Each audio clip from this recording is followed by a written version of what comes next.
Brought to you by TechnoSpark 20 series smartphones. I'm superhuman.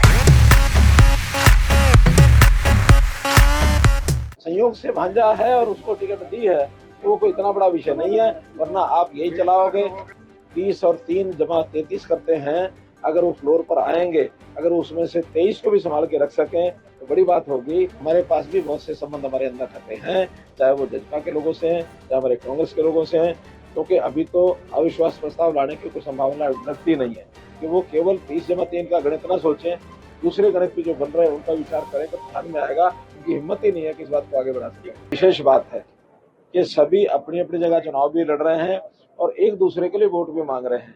इस एकता को आप केवल भारतीय जनता पार्टी में देख सकते हैं और कहीं नहीं देख सकते हैं।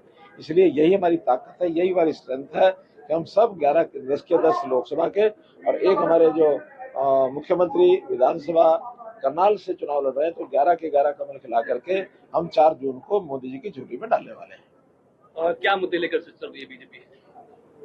देखिए, सुशासन के नाते या मोदी जी के जो 10 साल की अचीवमेंट्स हैं, वो सब कांग्रेस की 55-60 साल की जो अचीवमेंट्स हैं उन पर भारी पड़ रही हैं।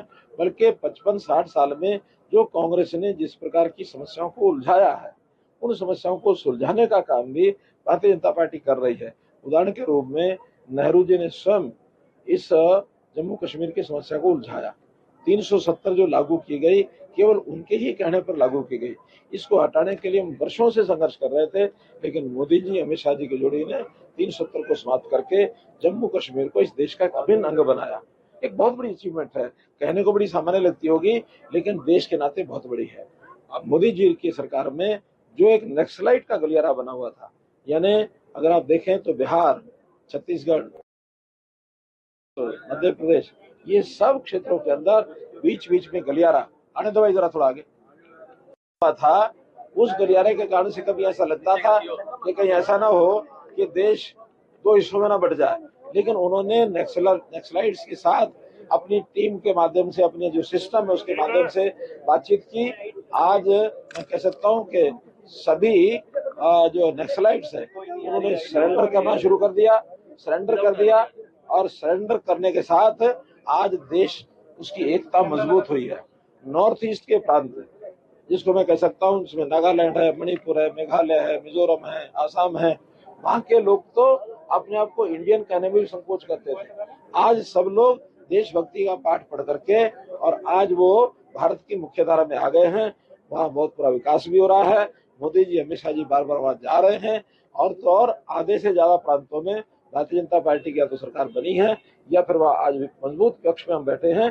तो देश की एकता अखंडता बहुत बड़ा विषय है। मनोहर जी, आप भांजे के लिए तीसरी बार सिरसा आए हैं, क्या मैसेज देंगे? देखो, मैं कुल मिला के भारतीय जनता पार्टी के प्रत्याशी के लिए आया हूँ। संयोग से भांजा है और उसको टिकट दी है तो वो कोई इतना बड़ा विषय नहीं है, वरना आप यही चलाओगे। मामा और भांजा जीत पाएंगे? मामा और भांजा दोनों हमारे 10 के 10 लोग जीतेंगे लोकसभा में, और मुख्यमंत्री हमारे विधानसभा जीतेंगे। मैंने पहले ही कहा, 11 की 11 सीटों पर कमल खिला के मोदी जी की झोली में डालेंगे। देखने में आता है कि मामा भांजा की बनती नहीं है, लेकिन यहाँ खूब बन रही है। देखिए, वो मामा भांजा जिनकी आप बात करते हैं वो सदियों की बात हो गई है, और उस सदियों में ऐसा विषय नहीं है। मामा भांजा का प्यार भी बहुत होता जब होता है, ठीक है ना। उस प्यार के नाते से जुड़े हुए। जो 3 निर्दलीय विधायक बीजेपी का साथ छोड़ चुके हैं, कांग्रेस को समर्थन दे चुके हैं, अब जो राज्यपाल को भी लिखा गया है, खासकर दुष्यंत चौटाला और कांग्रेस की तरफ से लिखा गया है कि विपक्षी पार्टियां हैं, उनको जो चीजें लिखनी है लिखें, उसमें असर नहीं पड़ता है, क्योंकि उनका जो गणित है 30 और 3 जमा 33 करते हैं।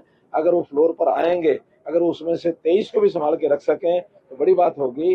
ऐसा नहीं है कि वही कुछ कर सकते हैं, हमारे पास भी बहुत से संबंध हमारे अंदर रहते हैं, चाहे वो जजपा के लोगों से हैं, चाहे हमारे कांग्रेस के लोगों से हैं, क्योंकि अभी तो अविश्वास प्रस्ताव लाने की कोई संभावना लगती नहीं है। लेकिन अगर कोई इस प्रकार की स्थिति बनती है तो फ्लोर टेस्ट होगा, और उस फ्लोर टेस्ट में सबसे पहले उनकी बात तो तब मान्य होगी जब गवर्नर साहब उसमें संतुष्ट होंगे, और वो हेड काउंट्स के नाते से लोगों की जो व्यक्तिगत विधायकों की हाजिरी लेंगे, तभी तो जाके बात होगी। खाली पेपर पर लिखने से कुछ नहीं होता। तो इसलिए ये गवर्नर साहब पर निर्भर करता है, स्पीकर साहब पर निर्भर करता है कि आगे कार्रवाई क्या करें। सर, जेजेपी की कई विधायकों ने बीजेपी को समर्थन दिया है, अलग अलग दिया है। मैं यही तो कह रहा हूँ कि वो केवल 30 जमा 3 का गणित ना सोचें, दूसरे गणित भी जो बन रहे हैं उनका विचार करें तो ध्यान में आएगा। उनकी हिम्मत ही नहीं है कि इस बात को आगे बढ़ा सके।